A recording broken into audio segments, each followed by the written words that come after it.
Police madam దొంగతో ప్రేమలో పడిందా? ఆంధ్రప్రదేశ్ పల్లెటూళ్లలో, ముఖ్యంగా కోస్తా ప్రాంతంలో తాటి చెట్లు, ఈత చెట్లు సర్వసాధారణం. వాటినుంచి తీసే కల్లుకు ఒక ప్రత్యేకమైన రుచి, వాసన ఉంటాయి. అలాంటి ఒక పల్లెటూరు రామాపురం. పేరుకు తగ్గట్టే పచ్చని పొలాలు, తాటి చెట్లతో కళకళలాడుతూ ఉంటుంది. ఆ పల్లెకు కొత్తగా వచ్చింది ఎస్ఐ మధుమతి. ఆమె ఒక ధైర్యవంతురాలు, నిజాయతీపరురాలు. చట్టమంటే ఆమెకు ప్రాణం. రామాపురంకు రాగానే ఆమెకు ఎదురైన మొదటి సవాలు తాటికల్లు దొంగతనాలు.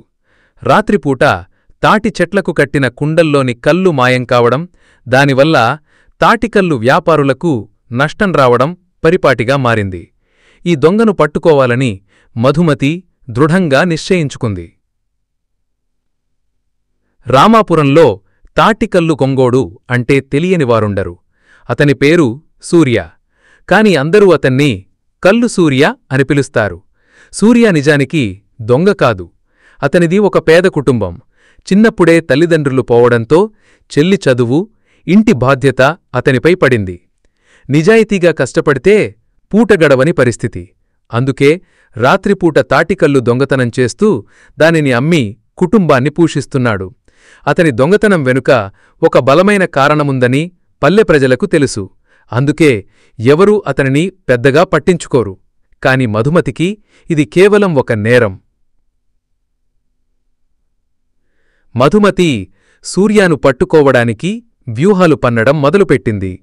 రాత్రిపూట తాటి చెట్ల వద్ద కాపలా కాయడం ప్రారంభించింది. ఒకరోజు రాత్రి నిశ్శబ్దంగా ఉన్న తాటిచెట్ల మధ్య ఒక యువకుడు చురుకుగా తాటిచెట్టు ఎక్కుతున్న దృశ్యం ఆమె కంటపడింది. చీకట్లో కూడా అతని కదలికలు చాలా వేగంగా, నైపుణ్యంగా ఉన్నాయి. ఆమె వెంటనే అప్రమత్తమైంది. సూర్య కల్లుకుండను తీసుకొని కిందకు దిగుతుండగా మధుమతి అతని ముందు నిలబడింది. ఆగు, నువ్వేనా తాటికల్లు దొంగ అని ఆమె గంభీరంగా అడిగింది.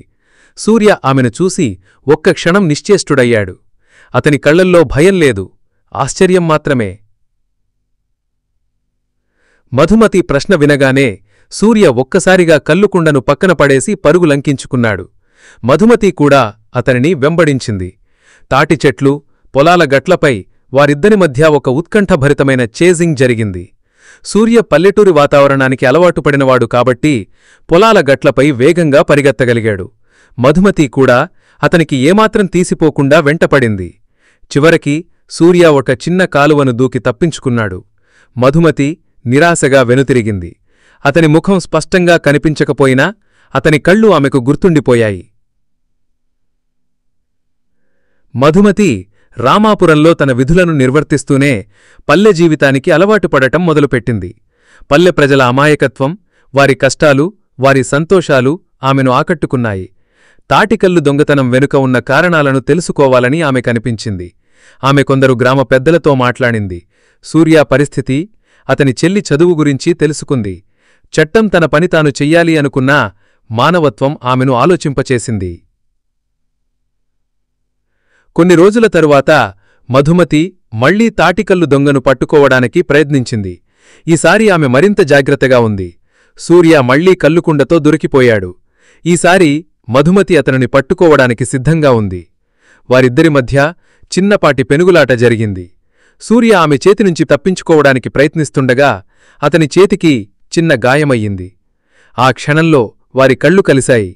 ఆ చూపులో ఏదో తెలియని ఆకర్షణ, ఒకరిపట్ల ఒకరికి గౌరవం కలిగాయి. గాయపడిన సూర్యను చూసి మధుమతికి జాలి కలిగింది. ఎందుకిలా దొంగతనాలు చేస్తున్నావ్ అని ఆమె శాంతంగా అడిగింది. సూర్య తన కథను చెప్పాడు. చెల్లి చదువు, ఇంటి బాధ్యత, పేదరికం అన్నీ వివరించాడు.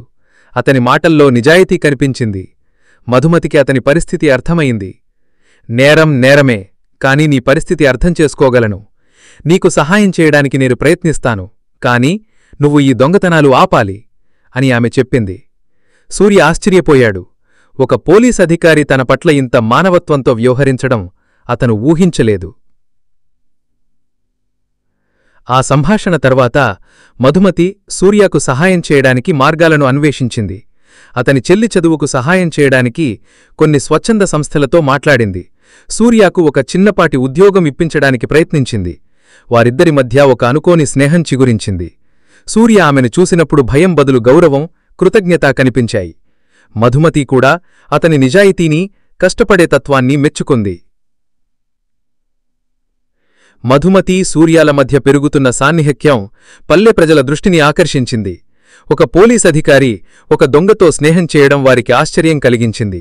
కొందరు గుసగుసలాడటం మొదలుపెట్టారు. పోలీస్ మేడం దొంగతో ప్రేమలో పడిందా అని కొందరు, ఆ దొంగ మేడంను మభ్యపెడుతున్నాడు అని మరికొందరు అనుకున్నారు. ఈ గుసగుసలు మధుమతి చెవిన పడ్డాయి. ఆమె వాటిని పట్టించుకోలేదు. తన పని తాను చేసుకుంటూ పోయింది. పల్లెలో పుకార్లు పెరుగుతున్న కొద్దీ ఆమె ఉన్నతాధికారులకు చేరాయి. ఆమెపై అనుమానాలు మొదలయ్యాయి. ఆమెకు వివరణ ఇవ్వమని ఆదేశాలు వచ్చాయి. మధుమతి తన నిజాయితీని, సూర్యాకు సహాయం చేయాలనే తన ఉద్దేశాన్ని వివరించింది. కాని అధికారులు ఆమె మాటలను పూర్తిగా నమ్మలేదు. ఆమెపై నిఘా పెట్టడం మొదలుపెట్టారు. సూర్య కూడా ఈ పరిస్థితిని అర్థం చేసుకున్నాడు. తన వల్ల మధుమతికి సమస్యలు వస్తున్నాయని బాధపడ్డాడు. మధుమతికి తన వల్ల సమస్యలు రావడం సూర్యకు ఇష్టంలేదు. ఆమె నిజాయితీని, ఆమె మంచి మనసును అతను గౌరవించాడు. ఆమెకు దూరం కావాలని నిర్ణయించుకున్నాడు. అతను పల్లె వదిలి వెళ్ళిపోవాలని అనుకున్నాడు.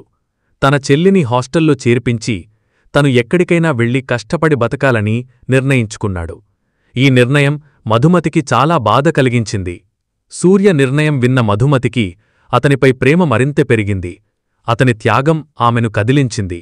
ఆమె తన ఉద్యోగాన్ని పణంగా పెట్టి అయినా సూర్యకు సహాయం చేయాలని నిర్ణయించుకుంది. ఆమె తన ఉన్నతాధికారులతో మరోసారి మాట్లాడింది. సూర్య పరిస్థితిని, అతను మారడానికి సిద్ధంగా ఉన్నాడని వివరించింది. అతనిపై ఉన్న కేసులను ఉపసంహరించుకోవాలని కోరింది. ఇది ఆమె కెరీర్కు చాలా ప్రమాదకరమైన నిర్ణయం. మధుమతి పట్టుదల, ఆమె నిజాయితీ చివరికి ఉన్నతాధికారులను కదిలించింది. వారు సూర్య కేసును మరోసారి పరిశీలించారు. అతని నేపథ్యాన్ని, అతను దొంగతనాలు చేయడానికి గల కారణాలను తెలుసుకున్నారు. మధుమతి చెప్పిన మాటల్లో నిజముందని వారికి అర్థమైంది. సూర్యపై ఉన్న కేసులను ఉపసంహరించుకోవడానికి వారు అంగీకరించారు. కాని మధుమతికి బదిలీ తప్పదని చెప్పారు. మధుమతి బదిలీ రామాపురం ప్రజలకు బాధ కలిగించింది. ఆమె కేవలం ఒక పోలీస్ అధికారిని మాత్రమే కాదు, వారికి ఒక స్నేహితురాలు, ఒక సహాయకురాలు. సూర్య కూడా ఆమె బదిలీ గురించి విని చాలా బాధపడ్డాడు. తన వల్లనే ఆమెకు ఈ పరిస్థితి వచ్చిందని అతను భావించాడు. మధుమతి వెళ్లిపోయే రోజు పల్లె ప్రజలు ఆమెకు వీడ్కోలు పలకడానికి వచ్చారు. సూర్య కూడా అక్కడే ఉన్నాడు. వారి కళ్లల్లో మాటల్లేవు, భావోద్వేగాలు మాత్రమే ఉన్నాయి. మధుమతి రామాపురం వదిలి వెళ్ళిపోయింది. కాని సూర్యతో ఆమె బంధం తెగిపోలేదు. వారు ఫోన్లో మాట్లాడుకునేవారు. సూర్య తన జీవితంలో వస్తున్న మార్పుల గురించి ఆమెకు చెప్పేవాడు. అతను ఒక చిన్నపాటి ఉద్యోగం సంపాదించి నిజాయితీగా కష్టపడటం మొదలుపెట్టాడు. అతని చెల్లి కూడా బాగా చదువుకుంటోంది. మధుమతి అతని ప్రగతిని చూసి సంతోషపడింది. కొన్ని సంవత్సరాల తర్వాత మధుమతి ఒక కేసు విచారణ నిమిత్తం మళ్లీ రామాపురంకు రావాల్సి వచ్చింది. ఆమెకు పల్లెలో అడుగు పెట్టగానే పాత జ్ఞాపకాలు గుర్తుకు వచ్చాయి. ఆమె సూర్యను కలుసుకోవాలని అనుకుంది. సూర్య ఇప్పుడొక గౌరవనీయమైన వ్యక్తిగా మారాడు.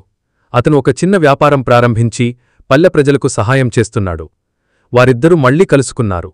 ఆ కలయికలో పాత జ్ఞాపకాలు, కొత్త ఆశలు కలగలిసి ఉన్నాయి. మళ్లీ కలుసుకున్న తర్వాత మధుమతి, సూర్యల మధ్య ఉన్నది కేవలం స్నేహం కాదని, అది ప్రేమ అని వారికి అర్థమైంది. వారిద్దరూ ఒకరికొకరు ఎంత ముఖ్యమో తెలుసుకున్నారు. మధుమతికి సూర్య నిజాయితీ, అతని త్యాగం, అతని కష్టపడే తత్వం నచ్చాయి. సూర్యకు మధుమతి ధైర్యం, ఆమె నిజాయితీ, ఆమె మానవత్వం నచ్చాయి. వారి ప్రేమను గుర్తించిన తర్వాత వారి ముందు అనేక సామాజిక అడ్డంకులు ఉన్నాయి. ఒక పోలీస్ అధికారిని, ఒకప్పుడు దొంగగా ముద్రపడిన వ్యక్తిని ప్రేమించడం సమాజం అంగీకరిస్తుందా? వారి కుటుంబాలు అంగీకరిస్తాయా? ఈ ప్రశ్నలు వారిని వేధించాయి. కాని వారి ప్రేమ అన్ని అడ్డంకులను అధిగమించడానికి సిద్ధంగా ఉంది. మధుమతి, సూర్య తమ ప్రేమను తమ కుటుంబాలకు, సమాజానికి తెలియజేయాలని నిర్ణయించుకున్నారు. వారికి అనేక విమర్శలు, వ్యతిరేకతలు ఎదురయ్యాయి. కాని వారు ధైర్యంగా నిలబడ్డారు. తమ ప్రేమ నిజమైనదని, అది స్వచ్ఛమైనదని వారు నిరూపించుకున్నారు. మధుమతి తన ఉద్యోగాన్ని, సూర్య తన గతాన్ని పణంగా పెట్టి తమ ప్రేమ కోసం పోరాడారు. చివరికి మధుమతి, సూర్యల ప్రేమ గెలిచింది. వారి కుటుంబాలు వారి ప్రేమను అంగీకరించాయి. సమాజం కూడా వారిని గౌరవించడం మొదలుపెట్టింది. సూర్య ఇప్పుడు రామాపురంలో ఒక గౌరవనీయమైన వ్యాపారవేత్త. మధుమతి తన ఉద్యోగంలో మరింత ఉన్నత స్థానానికి చేరుకుంది. వారిద్దరూ వివాహం చేసుకున్నారు. వారి ప్రేమ కథ రామాపురంలో ఒక ప్రేరణగా నిలిచింది. ఒక పోలీస్ అధికారిని, ఒకప్పుడు తాటికల్లు దొంగడు మధ్య చిగురించిన ఈ అద్భుతమైన ప్రేమ నిజమైన ప్రేమకు సామాజిక హోదాలు గతం అడ్డంకులు కావని నిరూపించింది.